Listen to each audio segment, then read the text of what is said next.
예, 독서토론 3차시, 10주 3차시 합시다.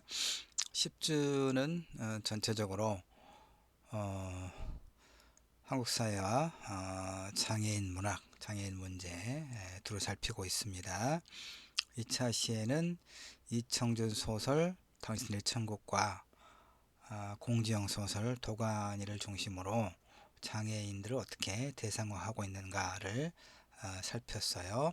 3차 시에서는 방귀 소설 샴샤랑과 김미선 소설 퍼스트 드라이버 두 작품을 분석을 합니다.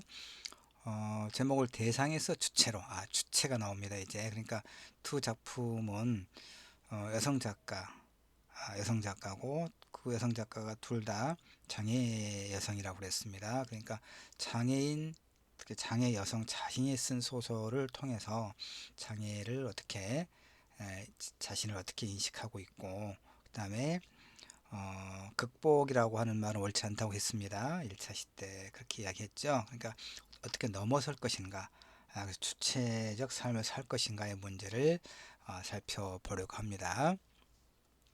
사실 10주차 수업에서 이 3차 시의 수업 내용이 가장 중요한 내용일 수가 있습니다. 내가 가장 힘들여서 강조하고 있는 부분이기 때문에 그렇습니다. 주체적 삶. 자, 일단 금지를 넘어선 주체로서의 성. 소설가 방귀희는 돌 때, 그러니까 태어날 때는 아니었는데 돌 때 소아마비가 또 생겼던 모양입니다. 그래서 휠체어에 의지 살아가는 장애 여성이죠.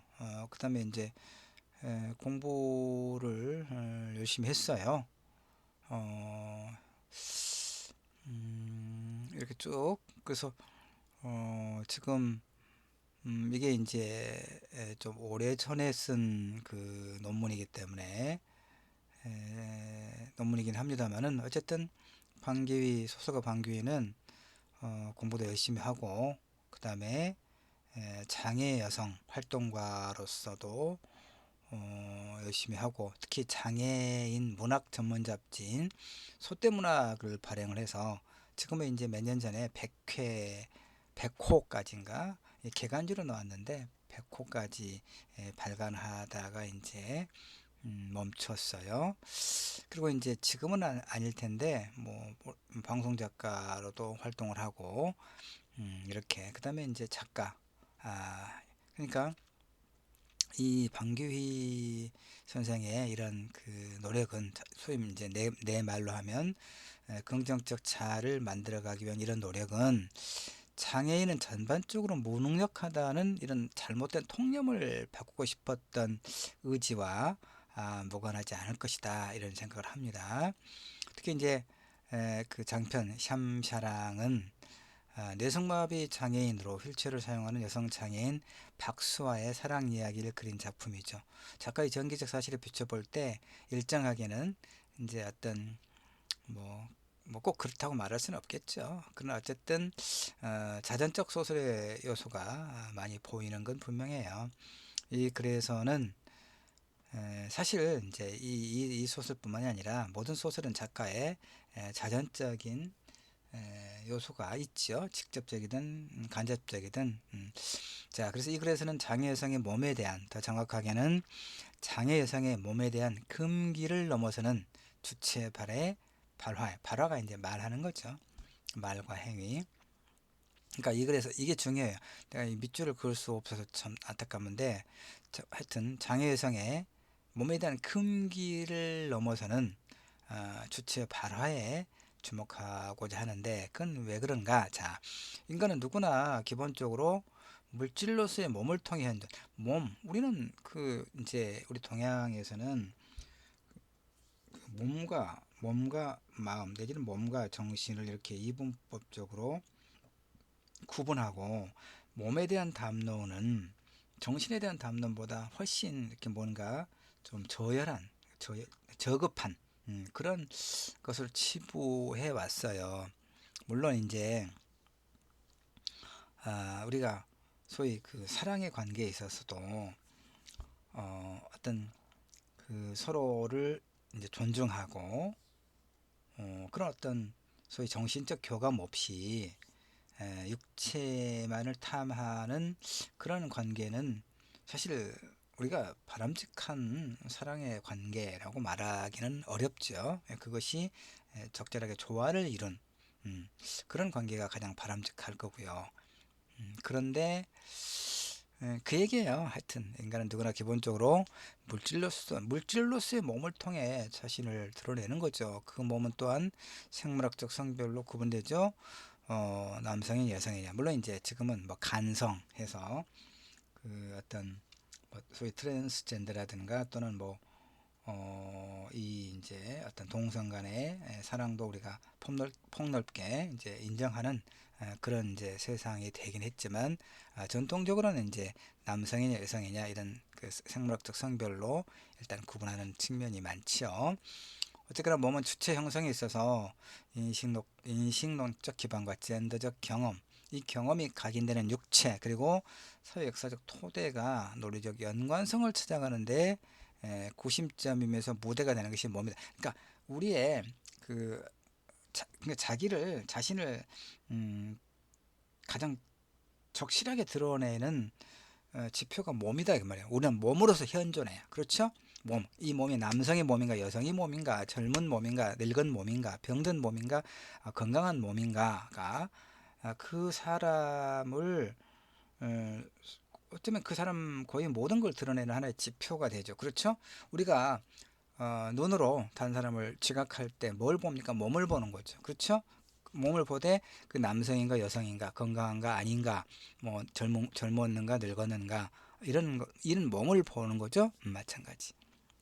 그러니까 몸은 생리학적 심리학적 현상일 뿐만 아니라 사유 느낌 욕구의 역동적 복합체예요. 사유 느낌 욕구의 역동적 복합체는 우리 몸의 통일적 역동성을 가능하게 하죠. 따라서 우리가 몸을 통해 살아나간다는 것은 단지 먹고 자고 숨쉬는 생명체로서의 의미만을 지니는 것이 아니에요. 우리가 어떤 삶을 살아가는지를 설명해주는 하나의 텍스트가 되는 거죠.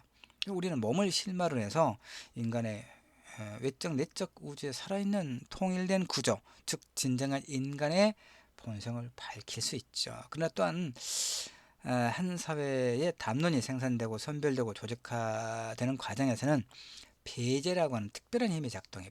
배제는 금지, 분열과 배척, 그리고 진리의 의지라고 하는 하위 과정을 포함하는데, 금지는 어떤 대상에 대한 금기 상황에서 관례, 말하는 주체의 배타적 권리 등으로 구성되거든요. 뭐 어렵습니까, 여러분? 그냥 그 어휘들이 사용하는 어휘들이 좀 어려울지 모르겠는데 내용은 전혀 어렵지 않아요. 자, 그러니까 내가 간략하게 단번에 설명하고 있습니다. 뭐냐면 드러내놓고 성을 말하는 것에 대한 금지, 지금까지 말했던 것이, 그러니까 드러내놓고 성을 말하는 것에 대해서 우리 사회는 하나의 이제 금지, 그쵸? 특히 장애인의 몸, 더구나 여성 장애인의 몸은 무성적인 존재로 여겨져. 무성적인 존재라는 얘기는 여성도 아니고 남성도 아니고 그러니까 성별이 가려진 그런 존재, 그게 뭔가 굉장히 중요해요. 이 부분이. 자, 방귀 소설 샴샤랑은 그런 사회 일반의 편견에 맞서 여성 장애인의 몸과 사랑에 대해 이야기하고 있거든요. 소재 줄거리 볼까요? 수아와 상아, 언니 동생 샴쌍둥이입니다. 수아는 뇌성마비 장애 휠체어를 사용하고, 수아는 이제 대학에 갓 입학한 신문방송학과 새내기입니다. 상아는 쌍둥이 동생 상아는 눈부신 미모를 갖고 있는 건강한 여성이죠. 미스코리아 진이 되지는 못했지만 잘 나가는 탤런트가 됐단 말이죠. 그 둘 사이에 서지민이라고 하는 남성이 있어요. 서지민. 자, 수아 서지민은 중학교 때부터 편팔. 이게 언제적 이야기입니까, 여러분? 우리 학생들은 도대체 무슨 소리인지 모를 거예요. 나 중학교 때, 그러니까 방귀 소설가가 나보다 나이를 좀 더 먹었어요. 몇 살? 그런데 나 중학교 때만 해도 편팔이라고 하는 게 유행했어요. 학생 잡지 제일 뒤쪽에 그 서로 주소, 학교 나이 해서 이름 이렇게 편지로 주고받고 소위 연애를 했죠. 펜팔을 통해 알게 된 사이. 그때는 이제 이게 그 유일하게 시공간을 넘어서서 다른 이성 친구와 사귈 수 있는 해외 편팔도 했었죠. 그 우체국 광주 우체국 나가면 그 주변에 그 영어로 번역해주는 그런 업체도 있었습니다.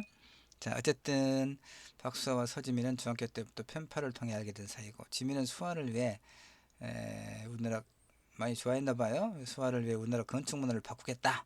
그래서 건축공학을 선택했고, 수아 같은 장애인을 위한 무장애 공간, 무장애 공간. 그러니까 장애인이 그 되면 생활하는데 아, 아무런 불편을 느끼지 못할 만큼 이런 어떤 생활의 도구가 잘 마련되어 있는 공간 배치라든가 이런 걸 이제 무장애 공간이라고 하는데, 그래서 이런 것에 매료돼서 틈만 나면 수아가 살 집을 종이 위에 그리는 그런 기특한 이제 친구죠. 누가 서지민이.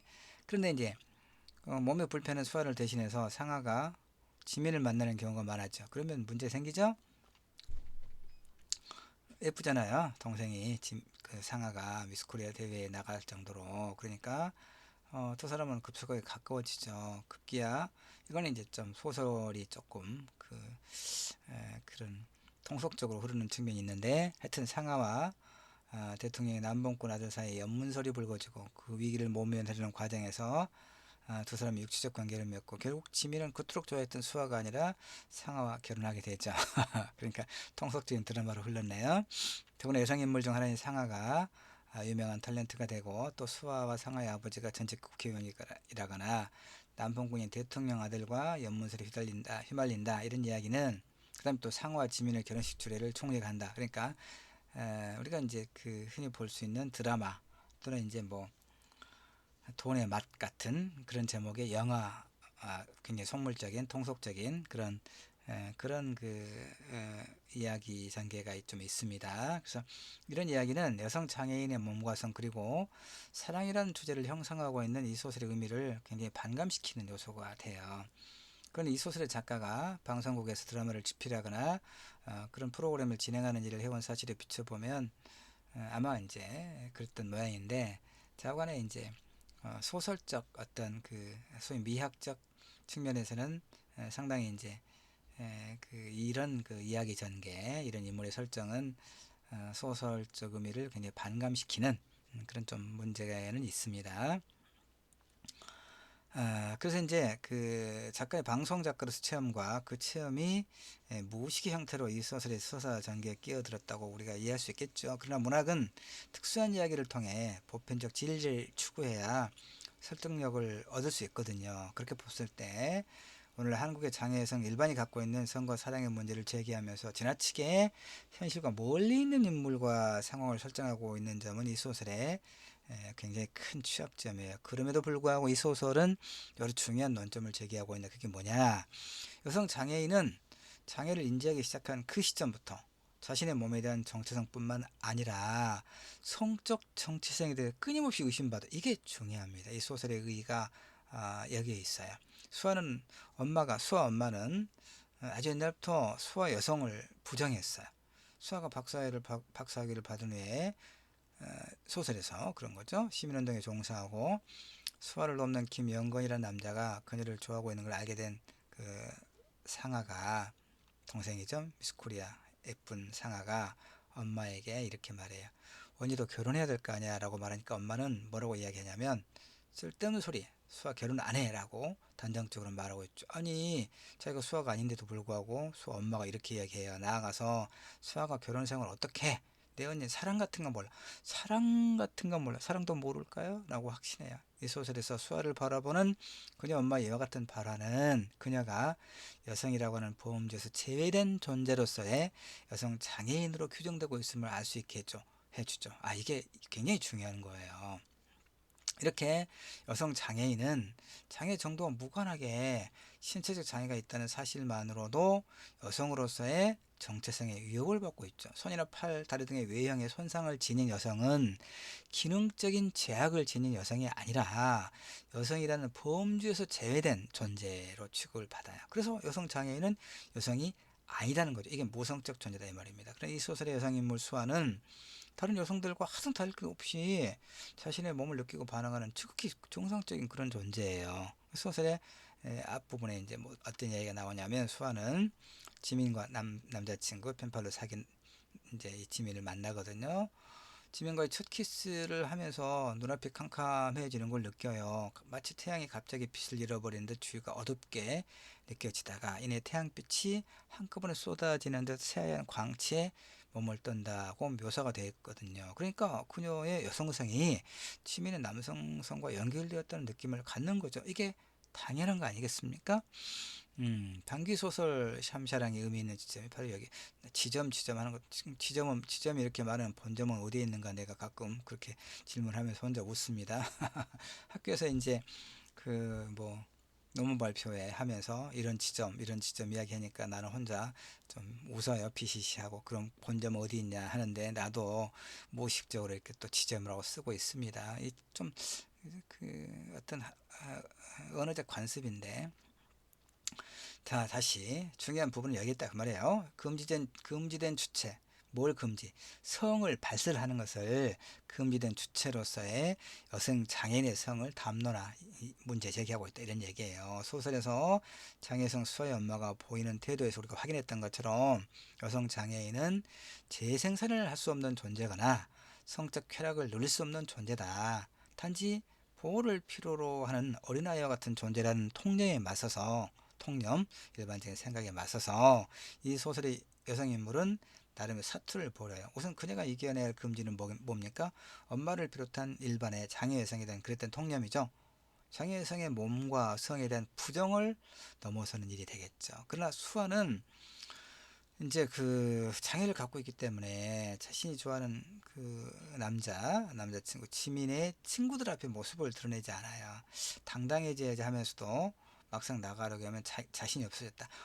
공감할 수 있죠. 우리가 장애를 갖고 있지 않아도 장애가 정상에서 이탈된 무엇인가 부족하거나 결함이 있는 손상된 상품이라는 인식을 정작 본인도 완전하게 넘어서지는 못해요. 그 빈틈을 그녀의 동생 상아가 비집고 들어와요.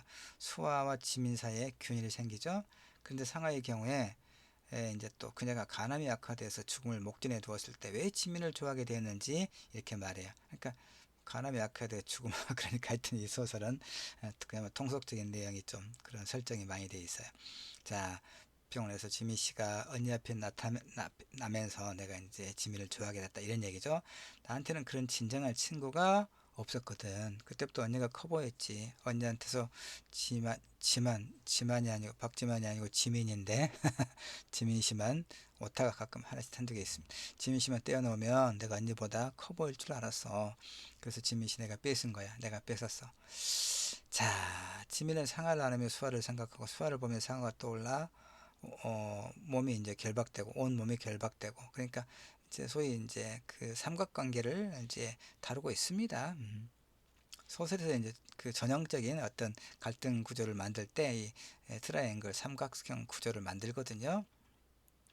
자, 상아가 죽고 난 다음 두 사람은 지민이 설계하고 시공한 무장의 주택에서 평온한 삶을 살아요. 그럼에도 불구하고 이 소설에서 지민이 장애 여성의 수아를 그토록 헌신적으로 좋아하는 필연적인 까닭은 제시자.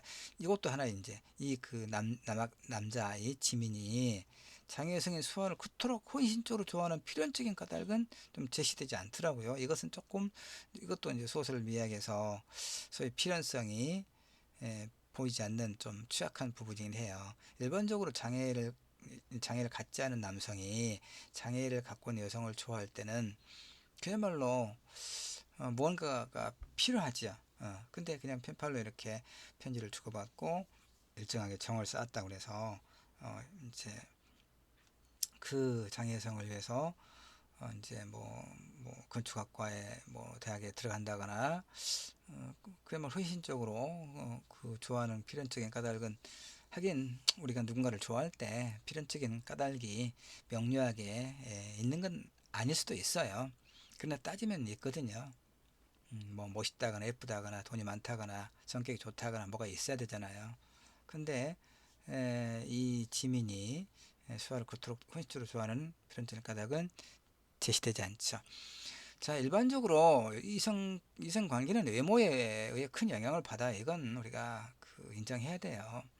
우리가 루키즘 해서 외모지상주의의 다양한 문제를 지적하고는 있지만 그건 그것대로 사실 우리는 외모를 통해 사람에 대한 호감 내지 비호감을 갖게 되거든요. 그래서 눈에 띄는 장애는 대인관계에서 더 큰 어려움으로 작용해요. 그런 까닭에 수아는 남자친구의 친구 모임에 동생 상아를 대신 내보내거든요. 이게 현실이죠. 상아는 발이 유난히 예뻤다. 볼품없이 비틀어진 수아 발 때문인지 상아발은 조각을 해놓은 듯이 반듯했다. 지민은 그러니까 우리가 일반적으로 만날 수 있는 남성은 아니에요. 이 소설의 인물 대부분이 그러하거든요. 리얼리티의 문제에서 취약하다 이런 얘기죠. 그럼에도 불구하고 다시 말하지만 이 소설의 여성인물, 장애 여성인 수아가 자신이 갖고 있는 사회적 억압 혹은 규정들, 이를테면 장애 여성인 수아의 여성성을 부정하며 정상적인 여성과 구별되는 무성적인 존재, 여성으로서의 아무런 역할을 기대하지 않는 역할 없는 존재를 그러면 뛰어넘고자 사투를 벌이는 주체적 인물로 그리고 있는 점은 이 소설이 가지고 있는 대단히 뛰어난 점이다 라고 말할 수 있어요. 장애 여성을 주체로 내세운 그런 소설이죠. 드문 소설 중에 하나입니다. 사실 두 편밖에 없어요. 내가 지금까지 보고 있는 소설에서는 방규의 샴샤랑, 그 다음에 그것보다 훨씬 더 현실감 있는 리얼리티를 갖고 있는 김미선 소설 버스 드라이버 봅시다. 버스 드라이버, 왜 외국어를 썼는지 모르겠어요. 버스 운전자 그러면 좀 촌스러워 보일까요? 자, 소설가 김미선은 사실 방귀 선생도 그렇고 김미선 선생도 그렇고 이 논문을 쓴 후에 패친도 되고 그랬는데, 사실 방귀 선생은 이 앞에 방귀 선생은 예전에 박근혜 있을 때 박근혜 씨가 대통령을 할 때 한나라당인가 거기에 최고위원을 한번 했어요. 진명직 최고위원. 그래서 그때 방귀 그건 아니다 싶어서 방귀 선생하고 또 끊었고, 그다음에 김미선 선생하고도 좀 친밀한 관계였는데 김미선 선생도 박원순 시장이 이제 뭐 어떤 성추문으로 인해서 스스로 목숨을 버렸을 때 좀 맞지 않는 그런 그 생각의 다름으로 또 패친을 끊었던 흑역사가 있습니다. 두 분한테. 좋은 소설들 내가 발견하고 논문을 썼고 그렇게 크게 또 이제 기사화 또 되고 그랬었는데, 그런 점은 좀 미안하긴 하고 그렇습니다. 자, 소설가 김미선은 목발에 의지해 살아가는 장애 여성이죠. 대학에서 국문학을 전공했고 하여튼 뭐 문해재 단편소설 당선되고 장애인권 운동가로 활동 중인 그런 작가예요. 자, 버스 드라이버는 여성 장애 비슷하니까 이제 다른 점만 좀 이야기할게요. 여성 장애인 소설, 여성 장애인 뭔가요? 하여튼 소설의 인물 손봉해가 여성 장애를 갖고 있는 여성이란 말이에요. 손봉해가 자신의 몸과 여성성의 눈뜨는 과정을 그리고 있는 작품인데, 이 방귀 소설이 이제 그 인물과 그들 상황이 다소간의 드라마적인 조금 비현실적인 앞에 눈에 이야기했습니다. 그런데 그것과 비교하면 이 소설 버스 드라이버의 경우에 평범한 여성 인물이 일상에 제시되고 있어서 보다 현실적인 면이 있죠. 무엇보다 같은 장애 남성과 결혼한 여성 장애인이 다른 비장애 남성과 열정과 합해진 육체, 의식보다 무의식이 선행해서 끌어당기는 그 실체를 한 번은 경험해보고 싶은, 그러니까 좀 속되게 이야기하면 그 이제 버스 타고 여기 있네. 줄거리 봅시다. 소아마비 장애를 갖고 있는 손봉에는 장애를 갖고 있는 남자와 결혼해서 별탈 없이 살고 있어. 그런데 몸 수련센터에 다니기 위해 쇼핑센터에 셔틀버스를 타고 다니다가 버스 운전자에게 마음을 주기 시작해요. 무관심하고 냉정해 보이는 버스 운전사에게 봉에는 폐변의 상처 자국에서 느낄 수 있는 어두움과 고독을 느끼며 그에게 정서적으로 가까워져요. 그럴 수 있죠. 특히 운동을 하면서 그녀는 언제나 내버려 두었던 몸, 할 수만 있다면 존재 자체를 깨끗이 지워내고 싶었던 그 몸을 느껴요. 자신의 몸, 섹슈얼리티를 스스로 느낀다는 얘기, 당연한 거 아니겠어요? 마침 버스 안에 두고 내린 손지갑을 버스 운전사가 찾아주는 것으로 두 사람의 인연이 시작되죠. 급기야 언제나 혼자만으로 꼿꼿하게 움켜쥐고 있었던 그 자아라는 것을, 그러니까 어떤 윤리 도덕이라고 하는 것을 한 번이라도 놓아버리고 싶은 그런 생각에 열망에 가득 차요. 이제 그 이제 이 사람 버스 기사도 이제 손봉이를 남성의 눈으로 그녀를 바라보죠.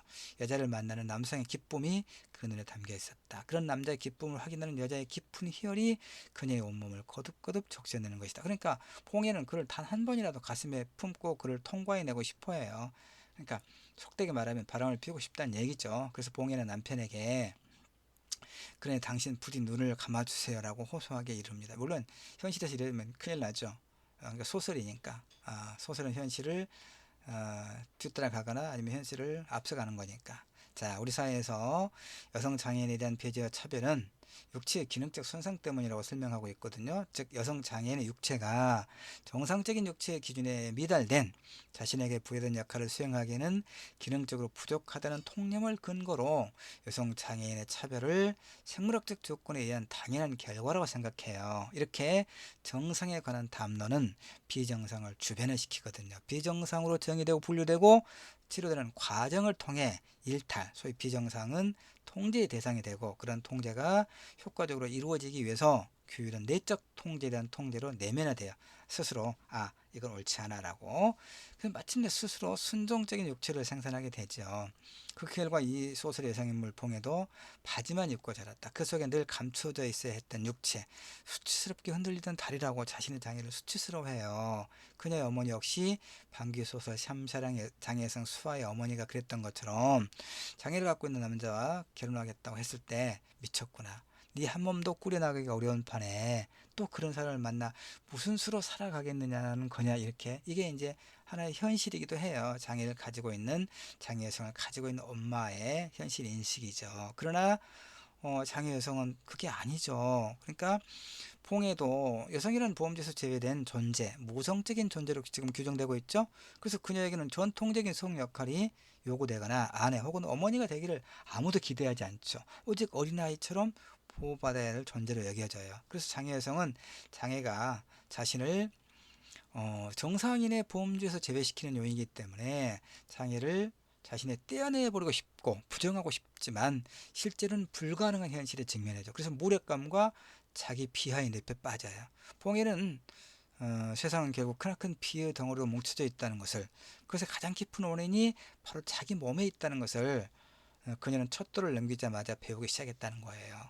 혼자서 걷지 못하는 몸, 혼자서는 결코 바로 설 수 없는 몸이라고 하는 자기 부정에 갇혀 있죠. 그래서 여기 보면요, 여태까지 아무도 그녀의 존재를 기뻐해 주지 않았다. 어머니에게 그녀는 납덩어리 같은 짐이었고 평생 업고 다닌 슬픔이었다. 그리고 그녀가 만났던 몇 번의 남자, 그들은 그녀를 아끼고 존중하긴 했지만 그들 역시 연민과 곤혹스러움이 함께하는 것이었다. 그래서 그들은 그녀의 여성성에 대해서는 아예 눈을 돌려보내는 것으로 그것으로 서로의 평화로움을 유지해 나가곤 했다. 그러니까 세상에 누구에게서나 타자일 수밖에 없었던 장애성의 참혹한 자기인식을 이렇게 보여주고 있죠. 김미선 선생의 이 버스 드라이버는 정말 뛰어난 장애성을 사회적으로 이렇게 장애성의 문제를 적실하게 제시한 그런 매우 뛰어난 소설입니다. 지금 장애여성의 이중적인 억압구조에서 성적으로 배제된 장애여성은 성적 무관심을 강요당하고 있잖아요. 나아가 성에 대한 사회적 편견을 내면한 장애여성은 자유로운 성적 표현의 기회를 박탈당함으로써 자신의 성적 욕구를 드러낼 수 있는 가능성을 놓치고 있죠. 그런데 이 소설의 장애여성 봉에는 운동, 요가를 하면서 자신의 몸에 눈뜨기 시작해요. 그녀는 언제나 슬픔만을 가져다 주던 몸, 어머니의 등 옆에서 가장 먼저 배운 것이 슬픔이었다고 말하지만, 그러나 이제 스스로 자신의 내부에 잠재되어 있던 고유의 몸, 그 여성성을 발견하고 그것으로 인해 희열을 느끼기에 이르죠.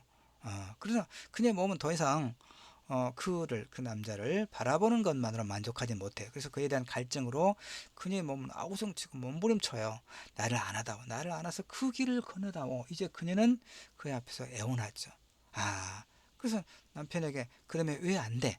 이 질문은 매우 중요해요. 왜 안 되냐고 항의하는 것. 그 말은 결국 어딘가에 저장되었고 수년 동안 잠복해 있다가 나타나서 마침내 의미를 띠게 되죠. 그래, 그러면 왜 안 되는가? 프로이드에 따르면 봉의 이 부정은 억압된 것을 인식한 나름의 방식이라고 이야기할 수 있어요. 실록은 이미 억압을 푼 것이죠. 자, 그런데 현실에서는 또 그러면 참 어려운 문제를 제기하고 있습니다. 자, 그래서 이제 결론을 좀 내리죠. 아, 자, 정상과 비정상 무엇인가 손상된 몸으로 여겨지는 장애인의 성, 더구나 여성 장애인의 성은 발설해서는 안 되는 금지어가 되죠. 그런 탓에 소설에서 봉의 어머니는 아직 세상을 모를 때 여자라는 것이 무엇인지, 욕망과 본능이 얼마나 끈질긴 고통인지를 아직 모를 때 그녀 어머니는 차라리 딸을 세상 너머로 보내고 싶어 했을 정도로 이런 어떤 고통을 겪었다는 것이죠. 그래서 그러나 이제 우리는 이 그 버스 드라이버의 장애성 봉해가 그런 배제와 금지를 이쪽으로 넘어서고 있다는 그런 의미가 굉장히 중요해요. 장애성의 몸을 발견하고 몸을 통해 삶의 의미를 추구하고 있는 것. 음, 이런 것이 이 소설에서 이 소설에 가지고 있는 굉장히 중요한 어떤 측면이라는 얘기죠. 다시 이 부분만 보고 끝내도록 할까요? 자, 사회가 여성에게 요구하는 소위 순결, 정절 이데올로기를 이 소설에서 이 봉해라고 하는 장애성이 정면에서 부정하고 있는 거죠. 이게 중요해요. 흔히 말하는 불륜, 물론 이 소설은 불륜에까지 나가지는 못해요. 그러나 그러면 왜 안 되냐고 묻고 있는 것이죠. 이제까지 지배적 관념, 남성 중심의 성담론에 대한 탈피, 이 저항의 몸짓으로 우리는 읽을 수 있거든요. 이것은 성차별적 이데올로기에 맞선 한편 여성 장애인에 대한 기존의 관습적 틀을 넘어서는 자주적 정체성을 스스로 설계하려는 적극적인 노력으로 긍정적인 평가가 가능해요. 물론 이것이 현실에서 적합성과는 또 다른 문제죠. 예. 자, 일단 뭐 여기까지만 하도록 하고요. 나머지는 그 이제 더 좀 몇 페이지 더 남아 있는데 내 PDF 자료는 올려놓을 테니까 여러분이 나머지는 읽어서 보충을 하기를 바랍니다. 감사합니다.